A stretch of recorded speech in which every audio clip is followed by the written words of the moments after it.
جو کچھ میں اس وقت ہوتا دیکھ رہا ہوں اور جس طرح سے مختلف اداروں اور افراد کو متنازع بنانے کی ایک کوشش کی جا رہی ہے، میرے خیال سے یہ بہت ہی زیادہ غیر ذمہ دارانہ ہے۔ میرے خیال سے جو تینوں ریاست کے ستون ہیں ان کا احترام لازمی ہے، ہونا بھی چاہیے، ہمیں کرنا بھی چاہیے، اور اگر ہم اس کا احترام نہیں کریں گے تو اس کی پھر قیمت ان کو بھگتنی پڑے گی جو اس میں سب سے ویکسٹ لنک ہیں، یعنی کہ سیاستدان، یعنی کہ پارلیمان۔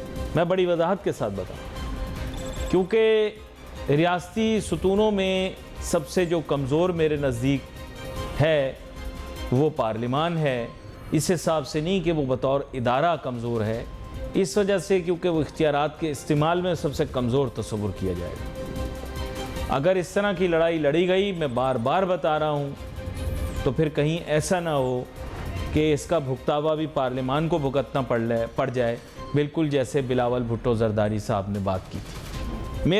میرا سمجھانا صرف آپ کو بنتا ہے، آگے ہمارے سیاستدان، ہمارے پارلیمان کے ممبران اگر اس چیز سے واقف نہ ہوں اور متنازع بناتے بناتے کہیں ایسے نہ ہو کہ دوسرے اداروں کو متنازع بنانے کے چکر میں خود اتنے متنازع ہو جائیں کہ پھر مشکلات ان کے لیے پیدا ہو جائیں، جگہ تنگ ہو جائے۔ میرا ایسا خیال ہے کہ حالات واقعات کو ڈائیلاگ کے ذریعے ریزالو کریں۔ حل ہمیشہ ڈائیلاگ کے ذریعے ہی نکلنا، اور کوئی طریقہ ہے نہیں۔ یہی سیاستدانوں کو بھی سمجھاتے رہے کہ آپس میں مت لڑیں، معاملات پھر ڈائیلاگ پہ آئیں گے، ڈائیلاگ ناکام ہوں گے تو ملک کے حالات تو خراب ہوں گے۔ IMF کا لون نہیں ملے گا، میں بتا رہا ہوں آپ کو، اس وجہ سے نہیں کیونکہ آپ شرائط کی باتیں کر رہے ہیں، شرائط آپ بول رہے ہیں روز نئی کوئی شرائط نہیں ہے۔ بیسیکلی انہوں نے شرائط پیش کی تھی، آپ کو لگا 100 شرائط ہیں، اس میں سے 2 مان لیں گے، یہ بھی مان جائیں گے، وہ دور چلا گیا۔ جب 100 شرائط رکھتے تھے ہم 2 بھی مان لیتے تھے تو مان جاتے تھے۔ اب ہم نے اپنی دنیا کے اندر اپنی ساکھ اتنی بگاڑ لی ہے کہ اب کوئی بھی ہمارے ساتھ کاروبار کرنے یا ہمیں قرضہ دینے سے پہلے 100 دفعہ سوچتا ہے۔ یہ کیوں ہے؟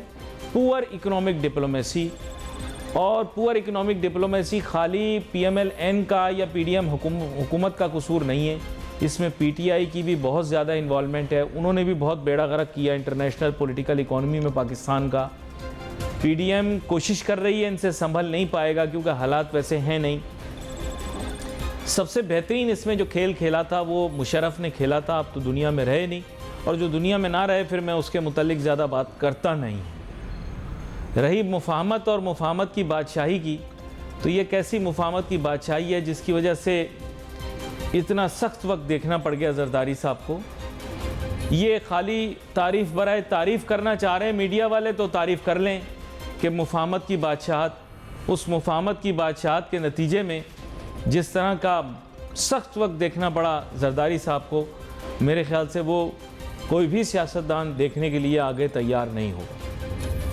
ایسے تعلقات رکھیں اور اس طرح سے انتقام یا بدلہ لینے کی کوشش کریں کہ معاملات اسی نہج پر، اس نہج پہ نہ پہنچیں جہاں دوسرا شخص آپ سے انتقام لے تو آپ پھنس جائیں۔ اور آپ کو پتہ ہوگا، یہ بھی مشہور بات ہے کہ جمہوریت بہترین انتقام ہے۔ میں نہیں کہہ رہا، یہ سب سیاستدانوں کی ہی کہی ہوئی باتیں، آپ ہی لوگوں کو سمجھا رہا ہوں۔ ووٹ کو عزت دو، یہ بھی سیاستدانوں کی ہی کہی ہوئی باتیں، لیکن یہ ان چیزوں کو اب سمجھنا یہ دور اندیشی میں ہی ہوگا۔ مجھے پتہ ہے سیاستدان سب اچھے ہیں، برا کوئی بھی نہیں، برا تو پاکستان میں صرف ایک آدمی ہے، اس کا نام علی ناصر ہے، باقی لوگ سب اچھے ہیں، تبھی ملک اتنا اچھا چل رہا ہے۔ اب بات یہ ہے کہ ملک کے اپنے حالات کیسے ہیں، معاشی حالات کیسے ہیں، اور اس کے اوپر بھی تھوڑی بات کر لیتے ہیں۔ صنعتی ترقی سکڑاؤ کا شکار ہے۔ یہ شعبہ تحقیق نے مجھے صبح بتایا کہ صنعتی شعبے میں ترقی جو ہے وہ سکڑاؤ کا شکار ہے۔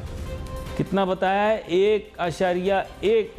11.6% جو ہے اس میں گراوٹ دیکھی جا رہی ہے، اس میں صنعتی ترقی میں جو بڑی صنعتیں۔ صحیح کہہ رہا ہوں نا؟ اب جب یہ صحیح بات میں کر رہا ہوں آپ سے، یا بڑی صنعتوں کی جو بھی